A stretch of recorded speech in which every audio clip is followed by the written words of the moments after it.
Generic greetings and welcome to Science Insanity, a channel dedicated to bringing my love of science fiction and all its often turbo-stupid hilarity to you, the viewer. Today we're talking about the Adama maneuver, the most effective and fastest way to get your close air support directly to their intended target by never launching them to begin with and simply yeeting the carrier there instead. Battlestar Galactica, the premier IP for the dumbest shit ever, portrayed as unceasingly badass, endlessly entertaining, and incredibly intelligent. It's not even remotely true. 40k exists, and Dune lore is just... Before we get into that, however, if you'd like to support Science Insanity directly, we have a Patreon, but if space shekels are short, then like, sub, share, all of the standard spiel, since every little bit helps, and I want to hit 40k for undisclosed reasons. Get to it, lads. Papa Sci wants to see those numbers go up. Sci also has a Discord server, so if you want to hang out with like-minded turbo nerds and share interests, hobbies, and arguments over other nerd culture shit, then check it out. I also stream regularly. Sometimes. Occasionally. I stream. Now with that, let's talk about why doing the absolute opposite of what your spaceship is meant to do is hilarious and amazing, and should show up a lot more in science fiction.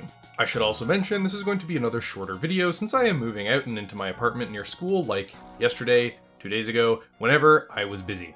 Battlestar Galactica is a series that has quite a few what in the name of God moments spread out across its multiple seasons. However, the singular one that has always stuck in my memory has been the Battle of New Caprica. Long story short, there were a bunch of people that really didn't like the flesh and bone toasters. They kidnapped an admiral's son, shot some people, screamed really loud, and then one of said flesh toasters fulfilled its long dream of toasting more than just bread and used the funny weapon right in the middle of the fleet.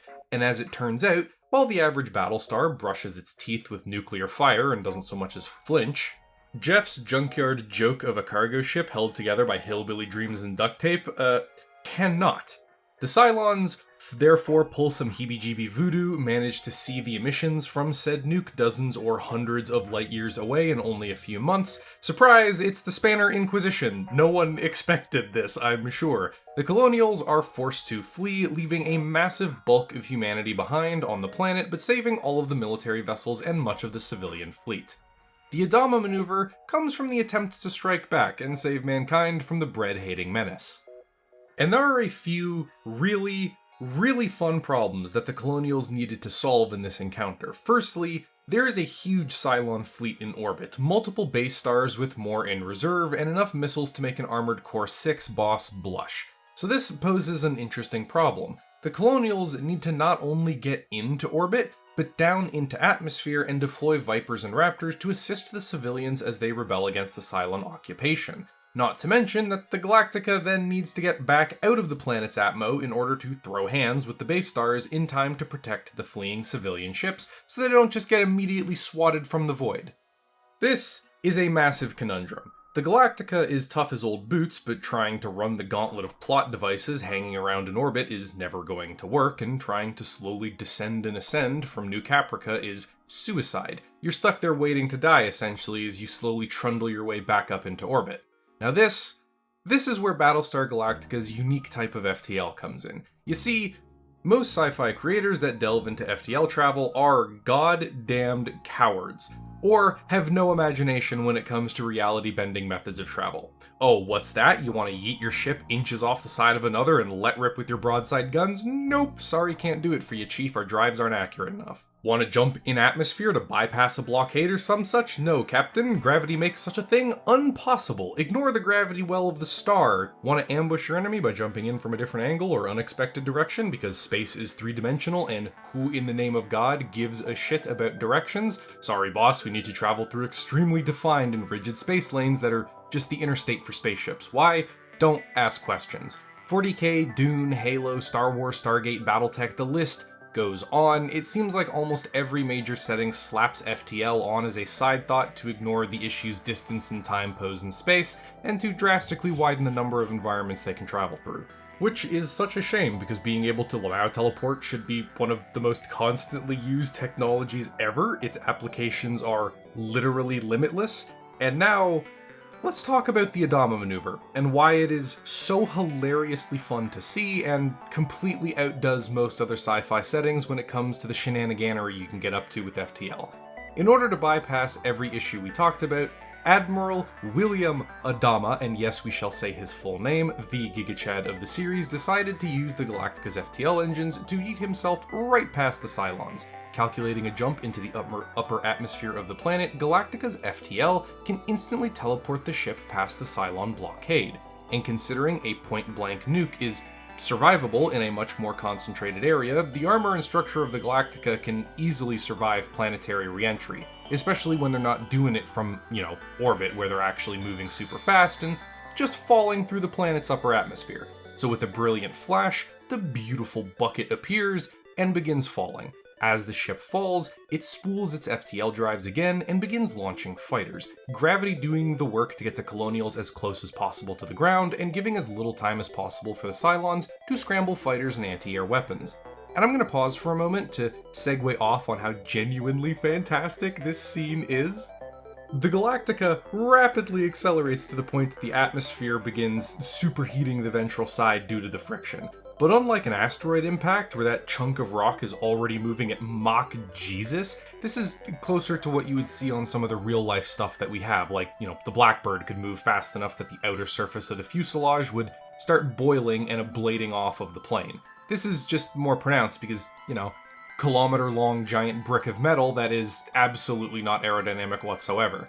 Most enjoyable, however, is when the Galactica jumps back into orbit. This is just so good. It is fantastic. The ship itself is gone, but the energy it imparted to the air around it isn't. So suddenly you have this massive ball of superheated gases trailing along behind the ship, and a super dense pressure wave in front of the ship from the air that can't get out of the way in time. And you create a void in the middle of it all when the ship quantum translocates the hell out of there. You see and hear this incredible explosion, and that's the air suddenly rushing in to fill that gap, compressing and then expanding outwards explosively, giving you that sharp crack and boom. The wind and noise you hear after is the rest of the air, cooling off most likely a little bit from the lack of, spaceship pushing down on it towards the ground, but still carrying all of that momentum. So this is a giant bubble of gas that's going to be slamming into the ground and kicking up tornado-style winds for a few seconds as everything finds its equilibrium in the atmosphere again. It is such a good scene. It's just, chef's kiss perfect. And more than that, it's incredibly creative. This is some of the pure, dumb action that comes from sci-fi when you're willing to be creative and just really go into the rules and regulations you've built and ignore all of them. Find all the cracks and problems with your universe.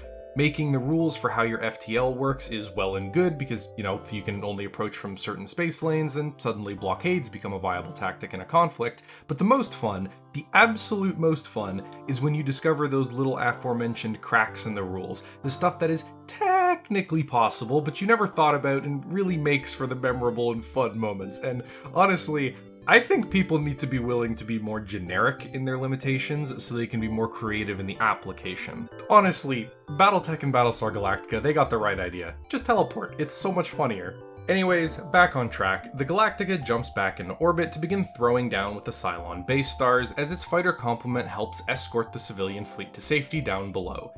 The singular event that makes people really angry ends up happening when the Pegasus jumps in and decides to commit honorable Sudoku, and then after that the episode ends mostly happy, with pretty much everybody getting away, and the main character, i.e. the ship, ends up surviving, and you get to have a lot of these heartfelt emotional moments that everybody is completely ignoring because it's so dumb that they let the best possible ship die for what basically amounts to a colossal cock-up. But I also think it's just a plain, stupid, fun scene. Like, no one watching this can look me in the eye and honestly say that skipping re-entry and joyriding a spaceship down to the surface of a world surrounded by fire and heavy metal music isn't just the most badass thing ever. Do this more, please. It's so much fun. And while I could go on for hours about this specific thing and why throwing spaceships at planets is my favorite thing to do in sci-fi whenever I see it, have the chance, or get to enjoy it, because it's so perfect, we will call the video there. And to the patron that's been asking me about this topic for 3 months, there you go, bud. A battle breakdown covering everything I glossed over is probably within the next decade going to be produced on the topic as well for greater detail. Hope you enjoyed the video on the Adama maneuver. And with that, the video's over. Before we close out, however, a huge thanks to all of my patrons. Your support is greatly appreciated, with special thanks to everybody at the $5 tier. David G, the original, Augie, 11 Bravo Crunchy, Terry Higgins, Petro Munaz, David G, the other one, Silencer, Vox Apollyon, Phoenix, BT Legend, Electroboy11, Logan Maynard, Mickey, David Armand, Creedome, Robin Stappet, Fenrir Striker, Tachi Tukane, He's Deb, Pixie, Vertus, Fabric445, Anchovy Bob, Mini Crustacean, Charles the Snap, and Polly. Thank you all very much for your support. I appreciate it greatly. And with that, the video is over. I don't remember what I was going to do today. Goodbye!